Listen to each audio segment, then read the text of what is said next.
Welcome back to the reliability of the scriptures, lesson 9. We talked last time about Jesus being a man in control of his own destiny, and that he knew when he was going to die, he knew how he was going to die, and he was the one that laid down his life, and not just in the sense of being there and putting himself in a position to be arrested and sacrificed, but that he really chose the time of his death, right? That when he was on the cross, when he fulfilled all the things that he was supposed to fulfill, he gave up his spirit and committed it to God. And so it was a rather unique life that Jesus had. And so the evidence for that is very, very interesting. We also talked about progressive, or these kind of modern liberal theology and approach to Jesus Christ, and the fact that it rather ends up denying the historical facts, right? It just substitutes its own presuppositions that, well, we don't know what Jesus was like, right? It doesn't trust the sources that we have, and so it just fills in all its own details without any evidence, right? And that's the problem. If you disregard what's in the scripture, then you're not standing on anything that's legitimate, right? You got to be careful about that, because people want to accept part of what's in the scripture. They just want to kind of pick and choose what they believe about Jesus and what they think about Jesus based on that. Let me fix this here. So we want to get into tonight's lesson, though. We're going to shift gears, because so far we've only focused on the New Testament, right? And particularly the Gospels, the resurrection of Jesus, as looking at the reliability of that, right? But now we want to go back into the Old Testament, into the Hebrew Scriptures, right? Because they are really a much greater part of the Bible. Whenever I teach Old Testament survey, I like to pick up a Bible and hold the New Testament in one hand and the Old Testament in the other, and you get a sense for the difference in size. You kind of got this versus that, right? It's more than twice as much. Now there's a lot of maybe more notes in the New Testament, I don't know, but the Old Testament is the basis for the things in the New Testament, right? It's the prophets, it's the scriptures, right? These are the things that Jesus was fulfilling, right? And he tells his disciples, I've got to fulfill everything that was in the law and the prophets and the Psalms, and he worked through that. It's also the historical basis, right? It's how we understand where Jesus comes from, who the Jewish people are, what they went through, where these laws came from. It gives us the history of mankind, going in God's relationship with him from the creation on down. And so we got to look at the Old Testament, and say, do these Old Testament books have similar historical evidence?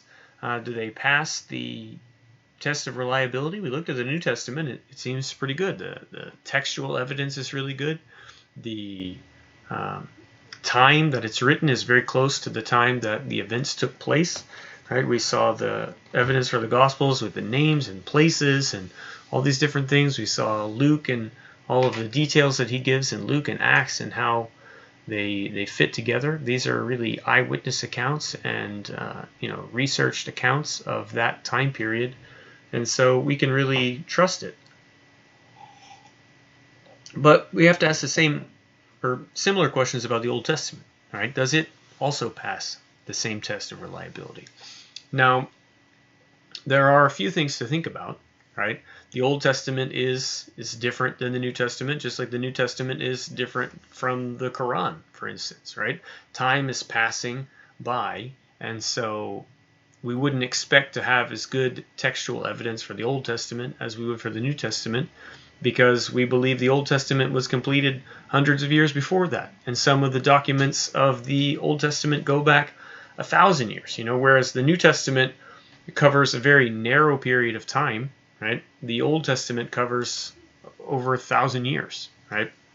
We're going to confront this idea as we're going through the evidence here that the Old Testament books were written just between about 400 to 200 BC. Right? there's this modern theory that all these books were created kind of as by the Jewish people to rebuild some history, to establish some sort of religion that didn't exist before. And there's this documentary hypothesis that a lot of the books of the law, Genesis, Exodus, Leviticus, Numbers, Deuteronomy, that those were all put together in the time of Josiah. Right? That there may have been a few older stories, but the theory is that these different sources, there's an Elohim source and a Yahwistic source. There's something called the priestly source, that they all got molded together somehow and woven into this big story. But we're going to look at that and see that theory doesn't really hold water. It's not even a theory, right? It's barely a hypothesis. It's just a conjecture. There's no textual evidence for it. The story itself is coherent all throughout, right? We'll see the archaeological evidence and the connection to these very ancient customs and such, that those run throughout the whole thing, right? It's not just a situation where we've got a guy writing in 600 trying to fill in, some things from 1,000 years before and getting it wrong, right? They match up really well throughout the course of it. And that's the thing about the Old Testament, right? We're asking the question, do these books reflect the period of 600 BC and later, right? 400, 200 BC, that period? Or do they reflect this evidence of being written over 2,000 years, right? From 2000 up to 400 BC. That's 1,600 years, right? That's a long period of time to write a book. And so we got a lot of variety in the Old Testament, right? We've got some things. There's clearly some editing going on in some places, but overall the text is growing, right? And it's written by different people over this long period of time, whereas the New Testament is much narrower. And so that's one difficulty that we have with the Old Testament, is that if we want to do this kind of study for the New Testament, which we did, we're just looking at the Greek New Testament, which is not very large, right? We're looking at one language, Greek. If we're looking around the Roman Empire, we want to consider some Latin references also. Possibly a few dialects that the Greek New Testament was translated into, other languages. But mostly it's Greek and Latin and some Aramaic, right? And we're looking in this very localized area. But for the Old Testament, we've got to cover this huge period of time that stretches back into almost prehistoric times for some of these places, right? We do have writings from Egypt and from Mesopotamia, but from a lot of these places, well, we're kind of in a zone where we don't have a lot of information. We don't have a lot of written records from that time. So what are we going to make of this, right? And we do know some things from there, but it's much more fragmentary. And it's much more spread out across all these different cultures, right? Babylonian, Assyrian, Syrian, Hittite, Canaanite, Phoenician, Egyptian, Nubian, Libyan, Midian, all these Moabites. There's all these cultures spread out all over the place. All these different languages that you have to know, all these different artifacts that you have to look at. So it takes a much more comprehensive understanding to go through this. Thankfully, there were some men that were up for the task. We're going to follow the basic outline of Kenneth Kitchen's On the Reliability of the Old Testament, which came out in about 2003. He's an Egyptologist and a archaeologist that's looked back at a lot of these things. He speaks a lot of these older languages, or understands them at least, and he's gone through all this material to see, does this stuff match up with the Bible, or is this Bible just manufactured at a much later date? And we're going to take some supplemental data from websites like Bible.ca, some other sources that we might come across.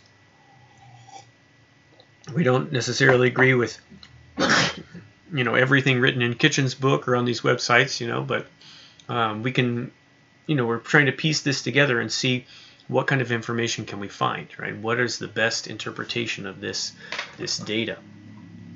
Again, Kitchen's book is very useful, but it's not without its faults. So again, we take all men's work with a certain measure of caution, right?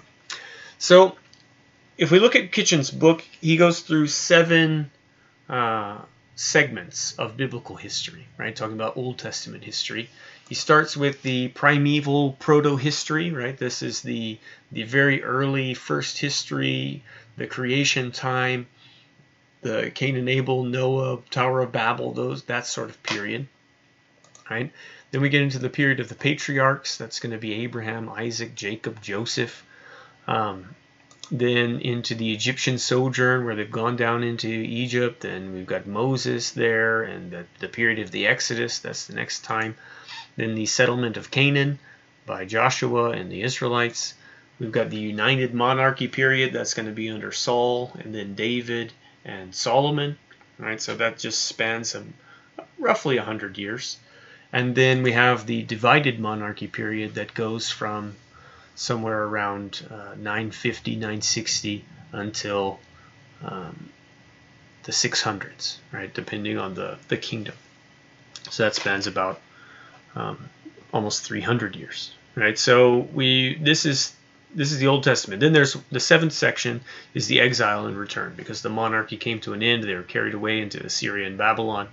This is where we get books like Daniel and Ezra and Nehemiah, and even a lot of the Psalms come from that period. So this is our breakdown of biblical history. Now, what we're going to do is we're going to start with the 2 periods for which we have the most evidence, right? The most direct, explicit evidence. And that's going to be the Divided Monarchy and the exile and return. The reason we have the most evidence is because this is the most recent period, right? The further you go back in time, the less evidence that you have. One of the things that we're going to see as we go through these all of these lessons and looking at the archaeology is that, archaeology is very fragmentary, right? We sometimes people look and they say, oh, there's no evidence of this. Well, there's no evidence because we don't have any evidence at all for that period almost, right? You might have a situation where the kings of Assyria, for instance, they don't come down into the land of Canaan and that area in Syria until about 850 BC, right? So before that, there's not going to be any Assyrian records of that place, right? So we can't match it with that. Egypt had some records, but there are times where Egypt's not so heavily involved in that area. So when we're looking at these things, we've got to say, what kind of evidence should we expect from the interactions that we have with these different people? What kind of evidence can we expect from the different places? If it was a constantly inhabited city where there's still people living today, like Jerusalem or Damascus, we can only expect so much, right? Because you can't just dig up everybody's houses and dig up the whole town to go find some place that there may or may not be evidence for, because it may have been torn down and rebuilt 10 or 20 or 100 times over the last 4 millennia, right? So what kind of evidence can we expect from these places? But for this period, right, this is kind of a 500-year period from 930 BC to 430 BC. We've got a lot of first-hand documents.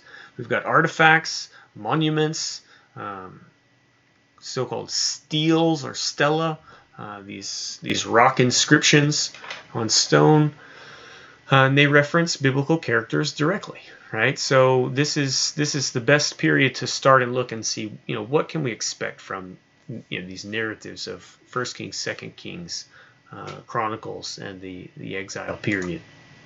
So when we look at the biblical account, right, we've got rulers in Israel, and we've got rulers mentioned in the surrounding sources, right? And what we have written in the Bible matches very well with the external sources. If you go through and list every king mentioned in the Bible in order, and then you go through the Assyrian records and the Babylonian records and the Persian records and such, and you start listing out kings, you're going to see they're in the same order as you would expect. Now, the Bible doesn't have all of the external kings and the external sources don't have all the biblical kings, but that's to be expected, right? Only when there's some important interaction for the story, right? One king misbehaves, and so somebody comes in and invades, or vice versa.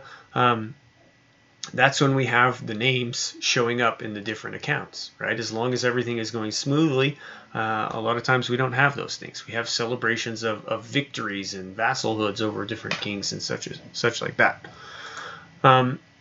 So again, there's a lot that are going to be skipped over, but the Bible's only concerned with these rulers that had important contact with Israel, and these rulers in their writings are only going to be concerned to write it down when the kings of the Bible have an important interaction with them. So we start in the beginning of the divided monarchy period, right? In the reign of King Rehoboam, right? This is just after Solomon has died. His son Rehoboam has taken over. The prophecy has been made that the kingdom is going to be divided. Remember, Rehoboam has a falling out with the people because he is going to work them very hard. So they're going to get Jeroboam to be the king of the northern tribes and leave Rehoboam with the southern tribe of Judah and Benjamin. And so what we see, though, is shortly after that, King Rehoboam is kind of attacked by Shishak, who is the king of Egypt, right?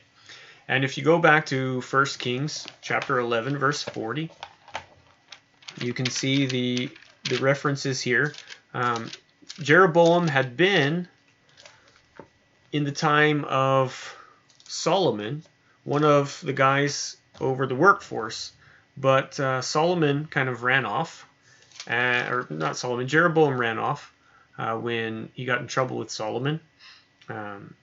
And so it says here, Solomon tried to kill Jeroboam, but Jeroboam fled to Egypt to Shishak the king and stayed there until Solomon's death.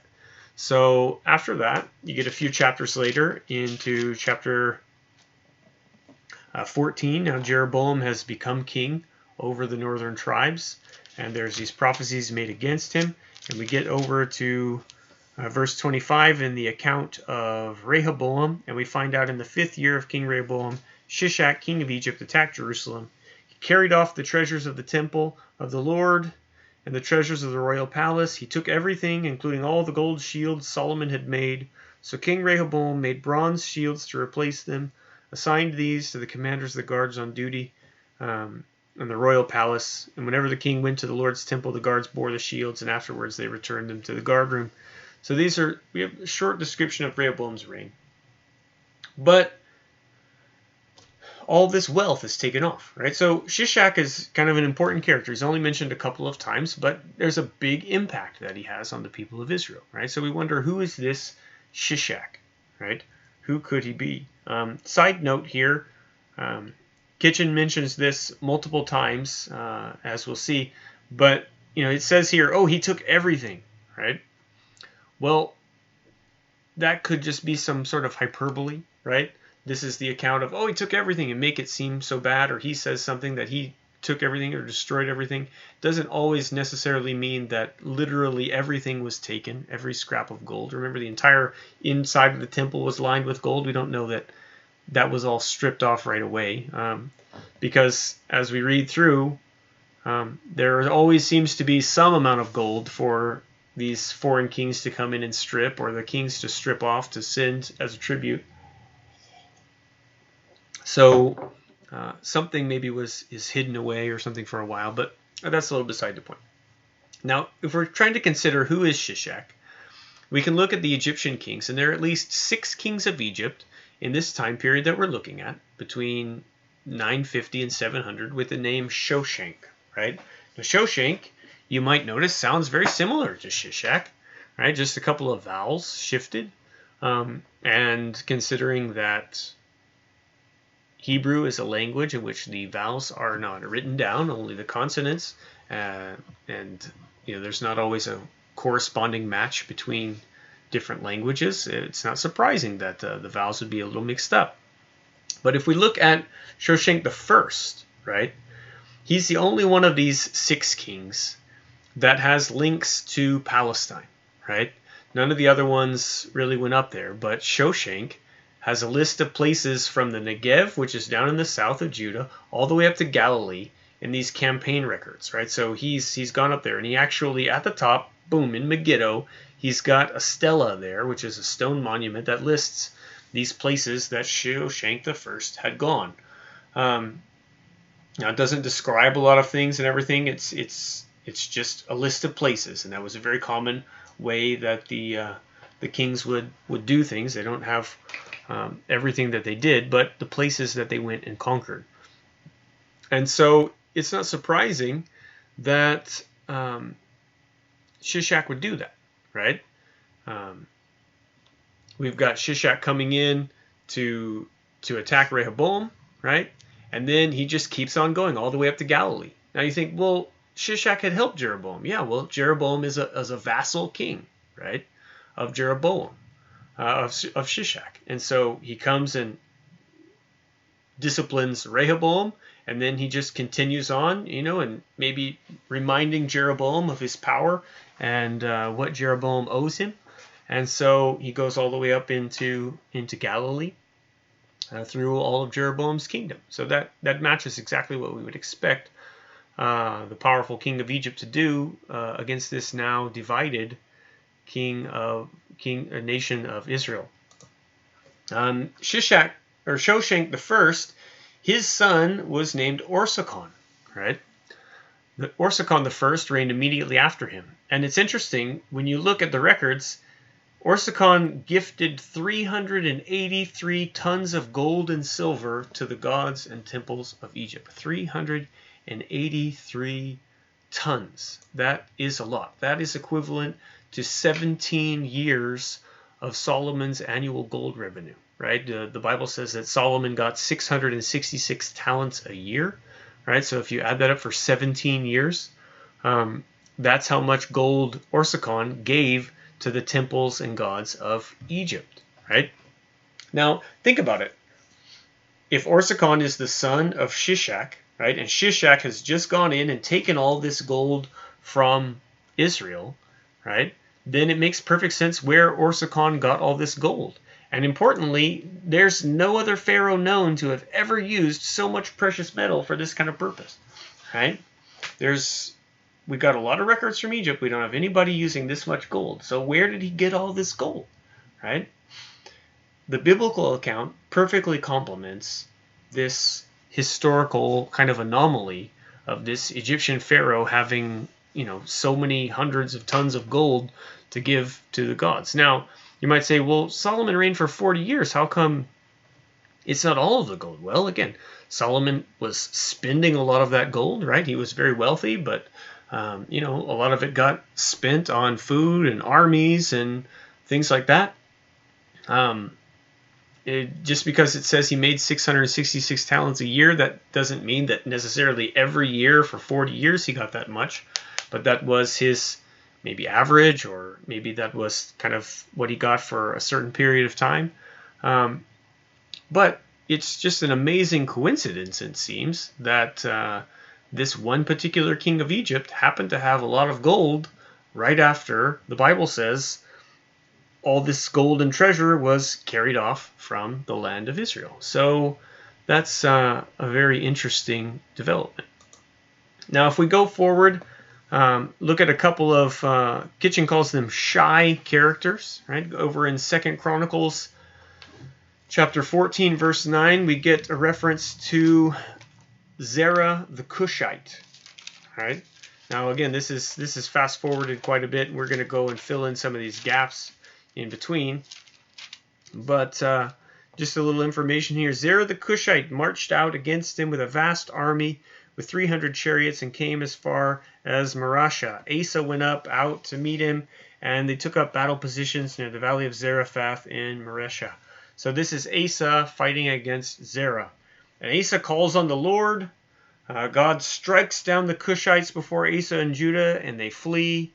So this is a myriad army. This is a massive army of Cushites, right? And if you read over in chapter 16, at the end of Asa's reign, God is chastising him for not having the same faith that he had at the beginning, he says, were not the Cushites and Libyans a mighty army with great numbers of chariots and horsemen? So he's referencing back, and God rescued you from that. So it's not just Cushites, but Cushites and Libyans, right? Now another name for Cush, it's often referred to as Nubia, right? Or Ethiopia, as we might call it today, right? It's southern Egypt, which they called Upper Egypt, right? So they had the maps turned around differently from what we use today. So there's a lot of considerations in there, right? But we have this guy, Zerah. He's not known actually in the external sources, right? We don't have a reference to this particular guy, right? But notice it doesn't say that he's a king, right? It just says that he's a Cushite, right? And this is happening. This could be something like in the reign of, well, not during the time of Orsicon the First. That would have been a little before this, but Orsicon was a Libyan pharaoh, right? And so you think Libya's here and Nubia is here. What's in the middle? Well, Egypt is in the middle, right? So Zerah's probably a general, a Cushite general of the Egyptian army. He's gone up to make this battle. And we don't have any records of him, right? Someone would say, well, the Egyptians never said that. Well, the Egyptians didn't have a big habit of monumentalizing their defeats, right? And carving into the rock the time when they had this huge army that lost to this little king of Judah, right? They're not going to want to do that. They're not going to want to record that. And so we wouldn't expect to hear him. But the facts of having this large army and it being composed of Cushites and Libyans in this particular time period makes perfect sense, right? Because we've got Libyan pharaohs over Egypt at that time, and everything is not surprising, right? It matches with that time period. Then we have Ben-Hadad of Damascus, right? And this is going to be in 1 Kings chapter 15, verse 18, and in chapter 20. Right, so in 1 Kings 15, 18, again, this is the time of Asa. It says, Asa then took all the silver and gold that was left in the treasuries of the Lord's temple and all of his own palace. He entrusted it to his officials and sent them to Ben-Hadad, the son of Tabrimmon, the son of Hezion, the king of Aram, who was ruling in Damascus. So Asa is, just the grandson of Rehoboam, right? So again, we're in the time of Orsicon the First. This is this Libyan pharaoh, and that was the southern army that they were fighting against, the Libyans and the Egyptians. But Ben-Hadad is up in Damascus, right? Now David had control of that area, according to the biblical narrative. Had control of Aram and beyond, all the way to the Euphrates. Solomon had also had that. So now that power has dissolved, right, then Damascus is starting to come into its own again. And so they're causing problems and allying with Israel and attacking Judah. So we get this Ben-Hadad. There's also one in chapter 20, which is during the reign of a later king attacking Ahab, right, in Damascus instead of Baasha. And so this is 40 years apart or so. It's probably two different kings. It's probably not some really long ruling leader of Damascus. But Ben-Hadad is quite a popular name. It just means son of Hadad, similar to Bar-Hadad. We do have historical references to some Bar-Hadads. Ben-Hadad would just be the Hebrew instead of Aramaic way of saying it. Now the problem is Damascus, like we were saying, is one of these cities that's been inhabited for so long, 27 centuries basically, and it's been rebuilt, it's been redeveloped time and time again. So we don't have anything from that time period, right? Even if Ben-Hadad had made some monuments and different things like that, later people could have just taken the stones and scraped it all off and chiseled it away and used it for their own monument. Things get, temples get torn down and rebuilt into people's homes. Earthquakes and things destroy things. There's all sorts of reasons why the city kind of gets leveled and rebuilt and leveled and rebuilt and leveled and rebuilt over and over again. And again, people are still living there right now. So there might be a lot of evidence buried under the ground, but we just can't find it without tearing up everyone's livelihood right now. And again, we don't have a reference outside of Damascus itself because this is 900 to 860. This is all before the Assyrian records come down that far, right? So Assyria still is concerned with its own interests up around the Euphrates. They haven't come down into the Aram-Damascus area until 853. So this is too old for us to know anything about it from the Assyrians, right? So we have to admit that we don't have evidence of Ben-Hadad or these two guys, physical evidence, right? But everything matches what we would expect it to be, right? There's no reason to think that these guys didn't exist. Then we have Ethbaal, the king of the Sidonians, right? This would be the father of Jezebel, mentioned in 1 Kings chapter 16, verse 31, where it says that he not only considered it trivial to commit the sins of Jeroboam the son of Nebat, but he also married Jezebel, daughter of Ethbaal, the king of the Sidonians, and began to serve Baal and worship him. So this is talking about Ahab, of course. And so this is the king of the Sidonians, Tyre and Sidon. Again, same situation. These are cities that have been basically continually inhabited. They've been rebuilt. These stones get recycled. They get defaced. And so we don't have a lot of references for this particular guy at this particular time, right? So we don't have any inscriptions from those two cities before the 6th century BC, right? So the 6th century, what's that? That's the 500s, right? So that's kind of at the very end of our period that we're going to be talking about with these kings, right? We don't have anything at all before that, right? So someone say, well, this guy doesn't exist. Okay. Well, if that guy doesn't exist, based on that evidence, nobody existed. There was nobody there. No, we know people were there, right? There are other pieces of evidence, but we don't have a rock inscription for this guy, right? But we do have Josephus. And Josephus, again, himself a historian, quotes a different historian named Menander of Ephesus, who had assembled a list of Tyrian kings, right? And I think there's 8 or so kings on the list, and then we get to this guy named Itobaal, or in Greek, Ithobalos, right? That sounds very similar to Ethbaal, doesn't it? And when you look at the lists and you can see a couple of other kings after him, and that matches up with someone that we do see from the records of the Assyrians and Shalmaneser. So you can kind of match up.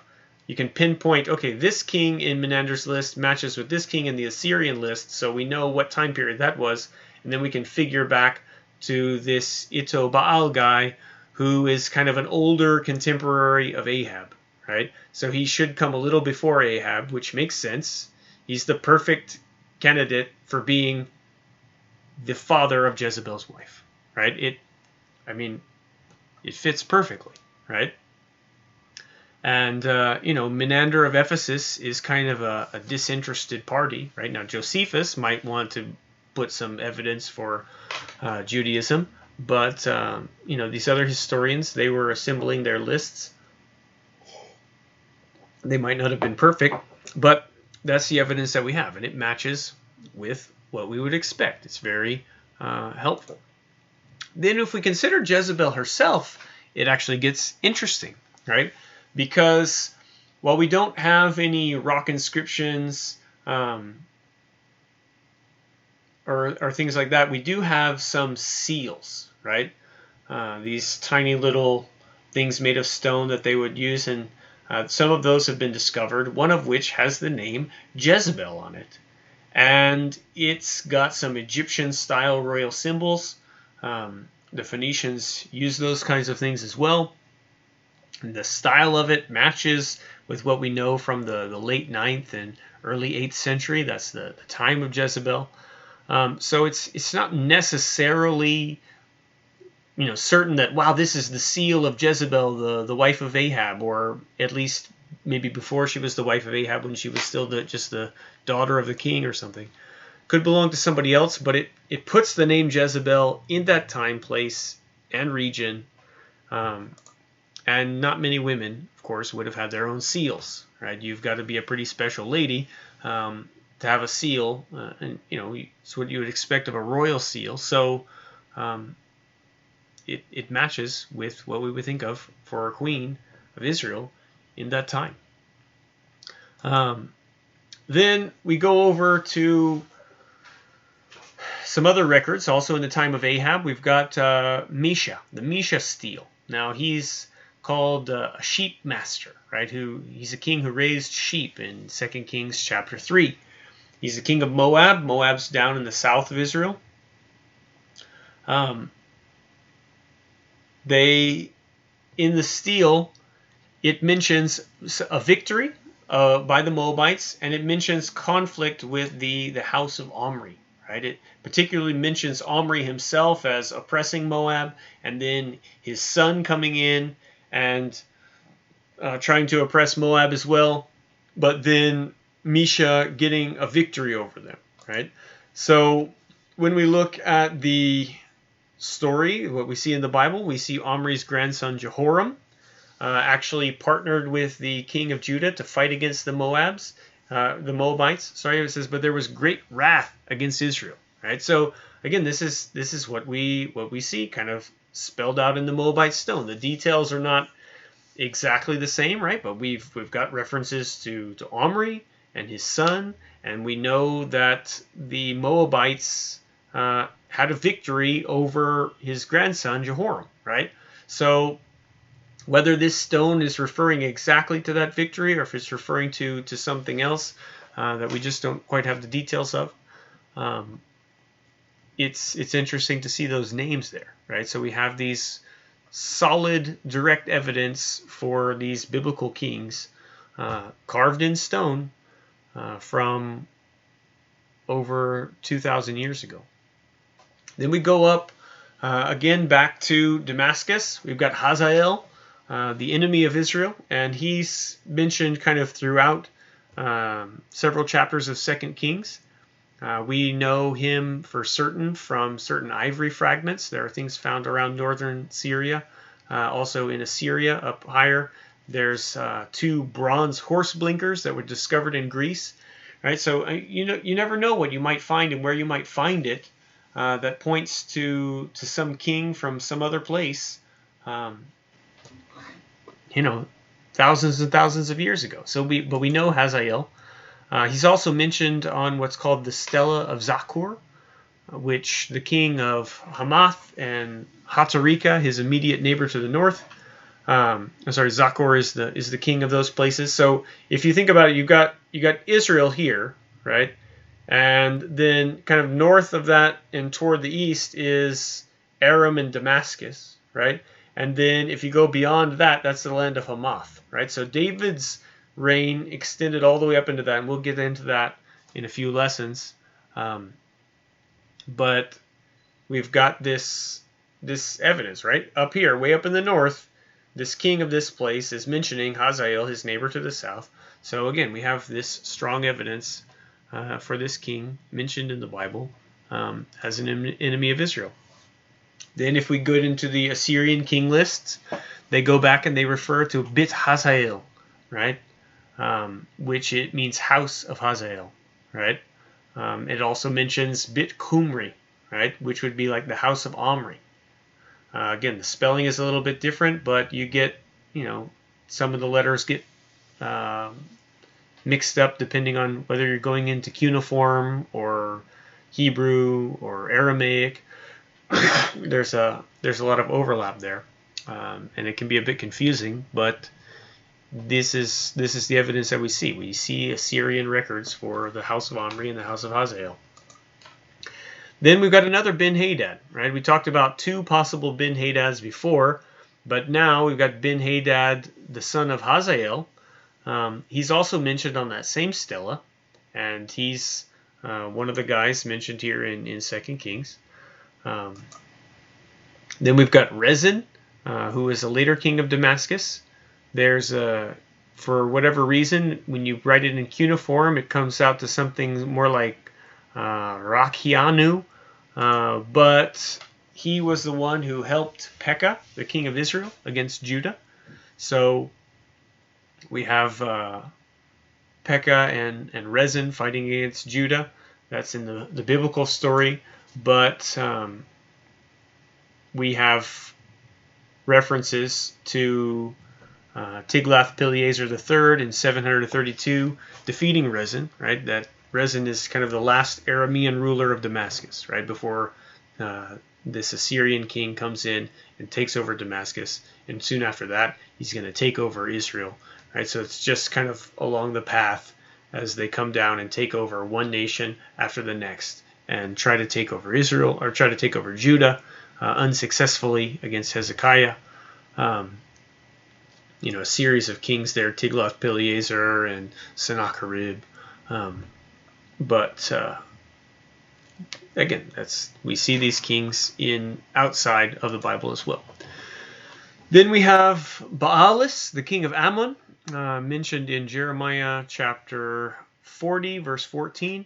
He's known from two seals in that area. Not the animal, of course, but the seal, stone seal or something of that kind. And so we have these well-known Assyrian and Babylonian kings also, right? So these guys we talked about so far are kind of minor kings in different, minor places. But when we start talking about big nations like Assyria and Babylon, we get guys like Tiglath-Pileser III. In the Bible, he's referred to as Pul. But he reigned from 745 to 727. He was the earliest Assyrian king that's mentioned in the book of Kings and Chronicles. After him, we have Shalmaneser V, who's mentioned in 2 Kings 18:9, who reigned for 5 or 6 years. Then we have Sargon II and his Turtan officer, if we look over in Isaiah chapter 20. He reigned up until 705. Then we've got Sennacherib after him, going up into 681.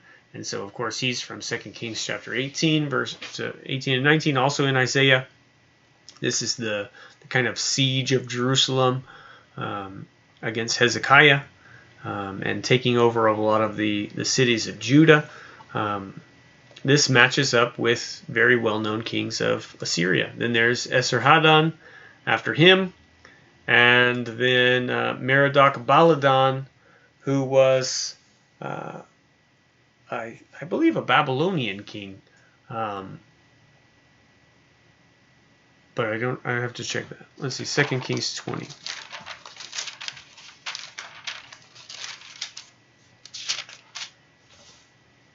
Yeah, that's right.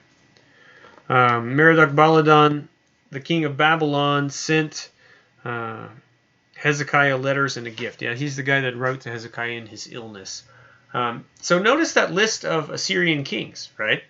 This is 1, 2, 3, 4, 5, 6 kings of Assyria, all in order, right? They are the kings of Assyria for that time period, right? And we have them all listed out. Now, there are going to be some more later, but we don't necessarily get into all those. Then we get Nebuchadnezzar II of Babylon. From 605 to 562, he was the greatest king of the Neo-Babylonian dynasty. He's prominent in the Bible. He's the Nebuchadnezzar of the book of Daniel. Then we have evil Merodach, also known as Awel-Marduk of Babylon. He's kind of the king after Nebuchadnezzar. He's mentioned in 2 Kings. I don't know that he's the king right after Nebuchadnezzar. There are a lot of Babylonian kings that kind of go in and out that we don't see in the Bible. But again, these Assyrian kings up through the time of the captivity, they all match up just as we would expect. We can also go down and look at Egypt and some of the Egyptian kings. We've got King So mentioned in 2 Kings chapter 17, verse 4. Let's see where that says. But the king of Assyria discovered that Hoshea was a traitor, for he had sent envoys to So, king of Egypt, and he no longer paid tribute to the king of Assyria as he had done year by year. We don't know of a king So in Egypt, with that name, but names are often shortened. But the time period here matches perfectly with Orsakon IV, who was the last king of the 22nd dynasty in Egypt. And So looks like a very good shortening of Osorkon, right? The So is right in there, and this is very much in keeping with what we see with the shortening of kings' names in different places. So that's not surprising that it would be shortened like that, and the timing again matches up. We have Tirhaka, who is a well-known Nubian pharaoh. Again, that's this southern Kushite kingdom, right? The Nubians. He's mentioned in 2 Kings 19, verse 9. And if you go there, what does it say here? It says, now Sennacherib received a report that Tirhaka, the Kushite king of Egypt, was marching out to fight against him, so he sent messengers to Hezekiah with the word, say to Hezekiah, king of Judah, do not let the God you depend on deceive you. So there's some people would say, the Bible's being inconsistent here, because if you actually look in the time period, Sennacherib didn't go to fight the king of Egypt. Tirhaka was not a king, he was a general at that point.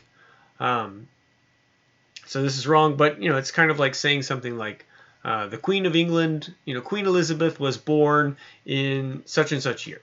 Well, she wasn't queen when she was born, right? But you refer to her by what she is now, right? So by the time the book of 2 Kings was written, because it clearly wasn't written until, after the last king that it mentions, right? I mean, some of this could have been recorded before, but the whole book couldn't have been put together until the last king Jehoiakim was there, right? So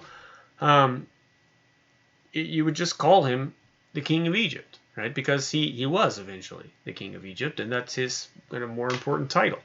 Then we have Necho II, well-known second king of the 26th dynasty. This is the one that Josiah has a conflict with, and goes out and attacks, and when Josiah loses his life there, after his great reforms that he had made in Israel, but lost his life against Necho II. And then Hophra, the fourth king of the 26th dynasty, also mentioned in the Bible and known from history. So we've got this great matching up of things. We can look at a few things in Hebrew kings looking at foreign records, right? We talked about some of this already.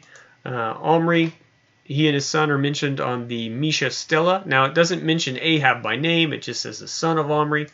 But the house of Omri is also mentioned by Assyrian kings. We have Ahab, again mentioned in that Misha inscription, but he's also named by Shalmaneser III as an opponent, as an Israelite king.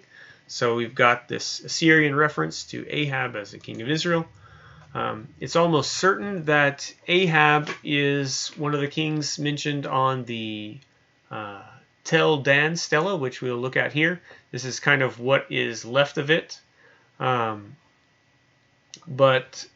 on lines 6 and 7, it says this. Now, part of it is missing, right? So we don't know exactly what it says, but the bracketed part is missing. The bold is the text that we can read, right? Or a translation of what letters are left, right? So we have something like Aram, the son of somebody, king of Israel, and killed Aya, the son of the house of David, right? So you can see we're missing some letters, but what makes sense here is that he defeated or killed Jehoram, the son of Ahab, and Ahaziah, the son of Joram, the king of the house of David. It's really the only reasonable construction that you can make, right? And the nice thing is we have the ending of the names there for Jehoram and Ahaziah, right? And those are the only two kings at that time period that have those matching names, right? And I mean, the story is unique. They're the only ones that die at almost the same time, right? Jehu is chasing them down and defeats Jehoram and then goes after Ahaziah and kills him as well. And so, you know, it's obvious which ones they are, and the letters match up, so we should be able to fill it in quite easily. And we know that Jehoram was the son of Ahab and Ahaziah the son of Joram. And now that thing there with the king, right? That's a G at the end. Now, we put that in English as kind of the last letter, but in the Aramaic, it probably would have been what's the letter? More of a K, right? Because the Melech is the word for king. So don't get too mixed up with the letters themselves. But that's the meaning of it, right? So we see 1, 2, 3, 4 kings testified here, and also the house of David, right? This is a very important thing. Now, a lot of people don't want to read the house of David there. There's some debate about this because people want to say, oh, there's no house of David, but there it is, right? It's on this stone. And others will say, well, that doesn't match the Bible account because the Bible says Jehu did that, but now we got this stone saying the king of Damascus, Hazael, did that. But it was quite common for kings to take credit for what other people had done. And if Hazael saw Jehu in any way as a vassal king, that Hazael was the greater one, and then he's going to take credit for that. Jehu wasn't a king yet at that point anyway. He was a general. So that's what we see there. We've also got Jehu himself mentioned on the black obelisk, paying tribute to Shalmaneser. This is in 841 BC. We've got Jehoash mentioned by Adad Nirari III of Assyria regarding his campaign to Syria around 796. We've got Menahem mentioned by Tiglath-Pileser III. He's called Menahem of Samaria 2 times. He was the king in Samaria, the king of Israel. Then we have Pekah and Hoshea, the last 2 kings of Judah, and they are both mentioned by Tiglath-Pileser around 733 and 732. Then if we go down to the kings of Judah, we've got Joram and Ahaziah. Again, those are both mentioned in the broken section of the Tel Dan Stela. We've got Azariah, who might be the king Azarau of the annals of Tiglath-Pileser III. Again, it's kind of fragmentary. Maybe we don't know for sure, but the name is very similar. Then we have Ahaz, King Ahaz of Judah, appearing as Jehoahaz in the annals of Tiglath-Pileser III. Right, so he's the king of Assyria coming down. He's got some relations and some connections here as he's kind of conquering Israel. He's also having some dealings with Judah. And then, of course, we have Hezekiah in 701, attested by the account of Sennacherib, where he had Hezekiah caught like a bird in a cage in Jerusalem. But he notably does not say that he actually captured Jerusalem. Then we have Jehoiachin, the unnamed king of the Babylonian Chronicle, deported from Jerusalem by Nebuchadnezzar II in 597. So in the Babylonian Chronicle itself, Jehoiachin is not named, but then he is mentioned explicitly in some palace ration tablets, right? So the Babylonians would keep track of, who in the family or who was under the king's care and receiving food, and so there are references for exactly how much food was going to Jehoiachin and to his family and some of his servants and such that were there after he was released from prison. So we have an account of the events, and then this very specific original document showing that he was actually there. And then, of course, we have Zedekiah mentioned as his successor in the Babylonian Chronicles. So the Babylonian Chronicles mention they mention a king being pulled out and Zedekiah being put in his place. So we can see all that confirmed outside of the Bible in the writings of the Babylonians. And so that concludes our period for the divided kingdom. And just some of the evidence. Some of that might be a little boring and tedious to go through all the things, but we get to see, there's a lot of correspondence between these different places inside and outside the Bible, that these king lists match up very well. And that's that. Hope you enjoyed it.